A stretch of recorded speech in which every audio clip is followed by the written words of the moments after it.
Hello and welcome to Points of View. People say to me, how do you decide what to cover? I don't know what Terry would have said, but the answer is sometimes one viewer can give us such a stonking observation about a BBC show, that's enough. Most of the time, though, it's done on the sheer weight of mail on any particular issue. So I thought you might want to know what the scales are saying at this point. Our third programme together. What is inducing that distinctive collective viewer yowl that we listen out for? The big one is the squeezing of end credits, with lots of you posing the brilliant question, if something is so small you can't see it, what is the point of showing it? We're still chasing the official answer on that. Second, it's intrusive background music. Do you remember last year, our small victory when they switched off all of it for Alan Titchmarsh's Nature of Britain, and we suddenly found if you see a shot of a bird flying and there's nothing to hear except the distant beat of wings, it doesn't cause national panic or rioting in public spaces. It's actually, whisper it, better.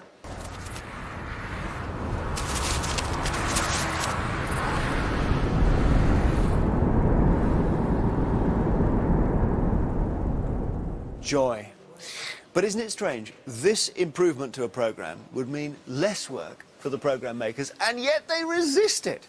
Answers coming on this too, I promise, hopefully before our scales break or the postbag bursts. And yes, back to those scales. Also piling up letters, emails, texts, calls, messages saying you are sick of repeats. You are sick of repeats.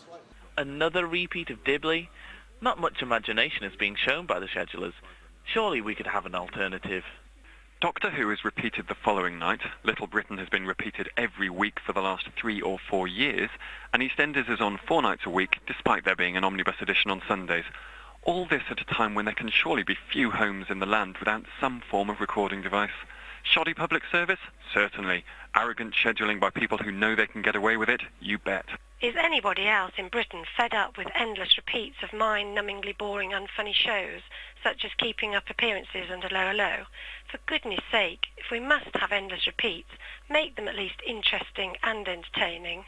Maybe we are in a kind of limbo here. We're halfway between the analogue world, where you only got a second chance to see a programme if it was shown again, and the digital world, characterised by the rather nifty iPlayer.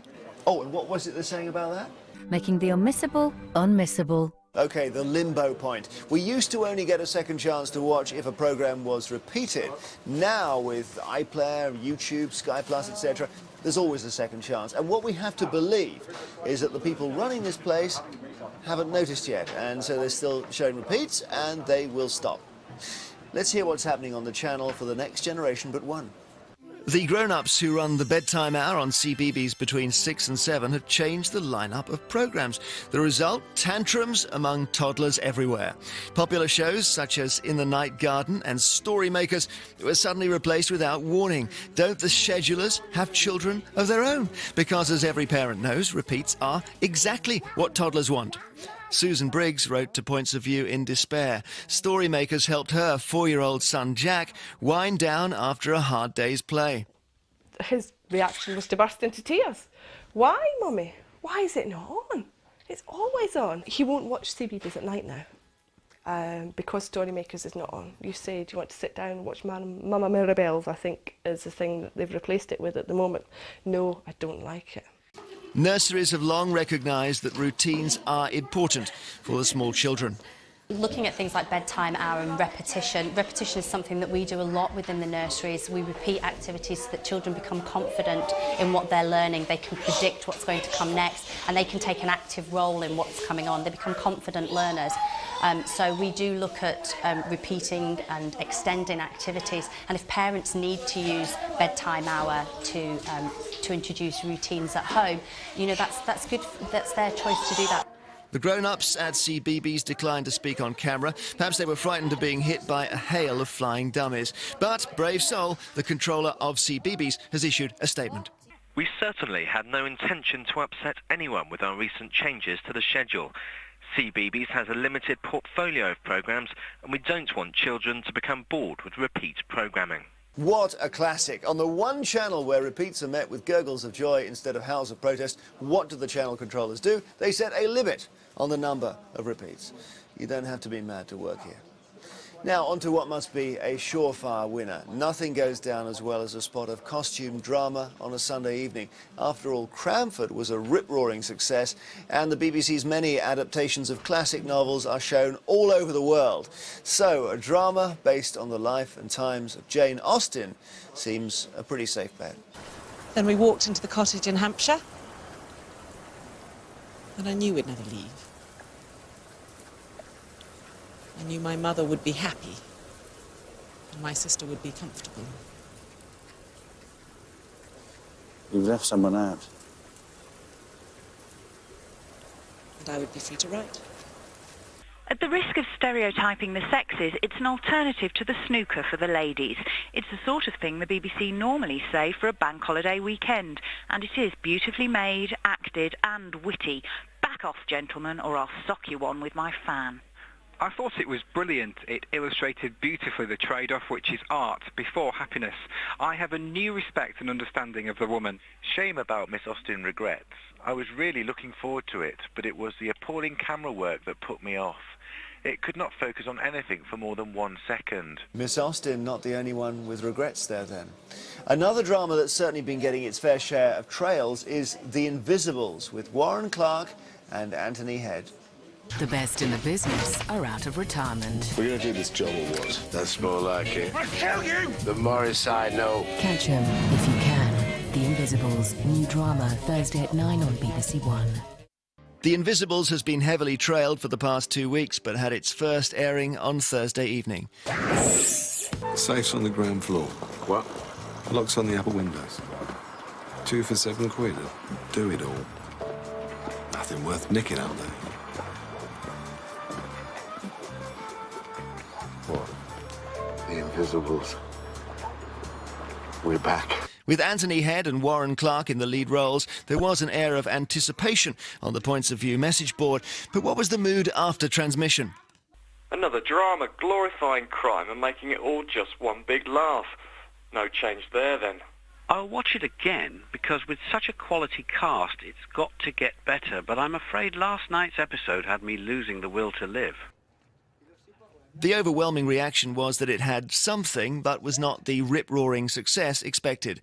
But the geriatric criminals did manage to pull off the biggest fraud of all. The story, set in Devon, was actually shot near Portaferry in Ireland.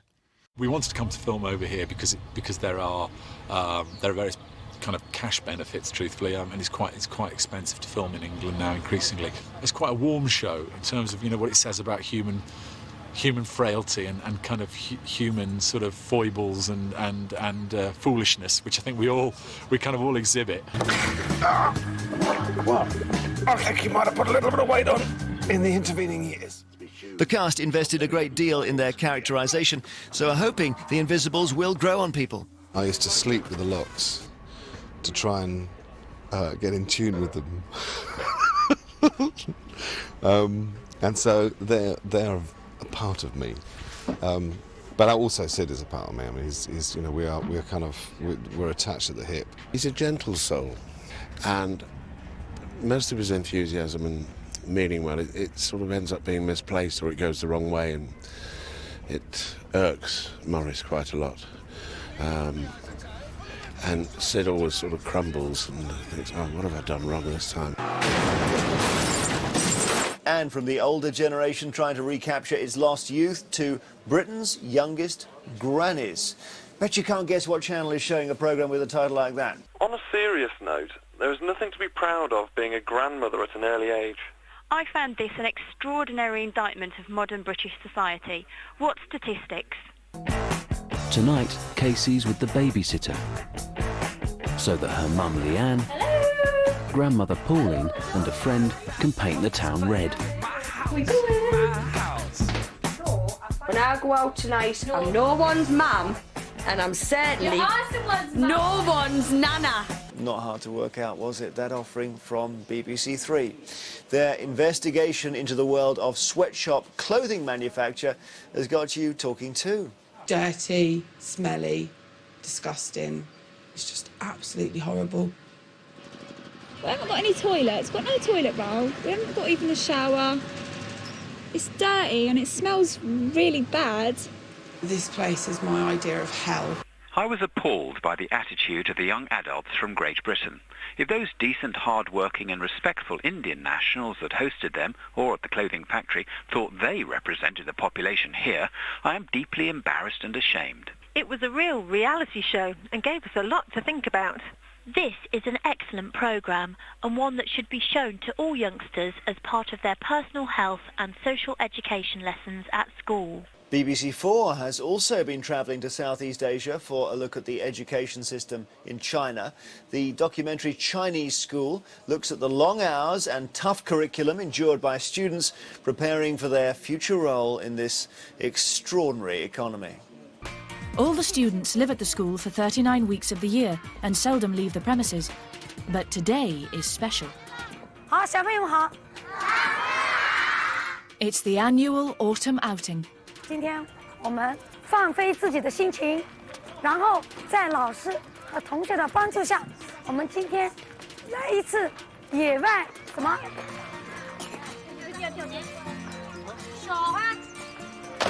I think this has been a wonderful series. I find very much to admire in the way these teachers and pupils approach education. The living conditions seem very harsh to us, but to many of them, they may well be easier than at home. When these children reach adulthood, China will have so much more to offer the world. There are many faults in China, but they do seem to give a good education to their children. It was such a lovely programme, and the people seemed to be so carefree and genuinely nice. A bit like Britain circa 1950. I kind of imagined China to be a doom and gloom country, but this changed my view. Schools provision in China coming under the microscope there. But what of hospital provision in Britain? With my Panorama hat on, the question was asked this week, how safe is your hospital? But these viewers with a vested interest in healthcare were more concerned with how useful was Panorama? These are members of the NCHI who campaigned for greater awareness of hospital infections, so were eager to put Panorama under the microscope. The thing is, you go on to a lot of the old, especially the older wards. Say, person out of bed 1 is sat in the chair, and the person in bed 2 is in bed. Well, they may as well be in bed together, mightn't they, really, as far as germs are concerned? This programme actually brought out a lot of sympathy for the nurses because they were doing an horrendous job under horrendous circumstances, and it was so obvious they did not have the support. Right from the beginning was when the consultant came in, held the door open, went straight to a patient and shook his hands, never washed his hands and did nothing. The important part, I thought, was that the programme was on at the wrong time. Exactly. 10:20 till 11:20, Sunday night, people getting up for work. It's just at the wrong time. So it seems they were pleased with the way the issue was highlighted, but that perhaps more people needed to see it. And on that note, we wrap up for this week. But if you're part of a community group and you want to tell us what kind of impact any programme makes on what you do, or maybe you're just sitting home alone getting more and more wound up about the output, do write to us at Points of View, BBC Birmingham, B1 1RF, or phone me 0870 908 3199, email me at pov@bbc.co.uk, and here's our website. You know it, don't you? bbc.co.uk/POV. See you next week.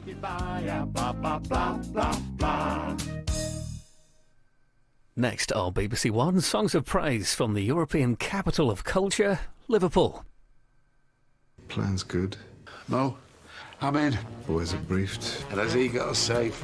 About as subtle as a flying brick. We'll be fine. Yeah, I can do these with my eyes shut. Do the job. We've got a bit of a hitch. Are you sure? Yours! What were you thinking? Is it always wrong to lie? Absolutely. The Invisibles. Thursday at 9 on BBC One. And if you missed them last time, catch them, if you can, on BBC iPlayer.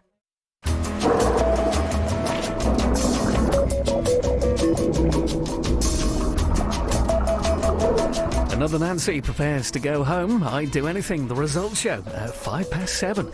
Now on BBC One, a special songs of praise from one of our favourite cities.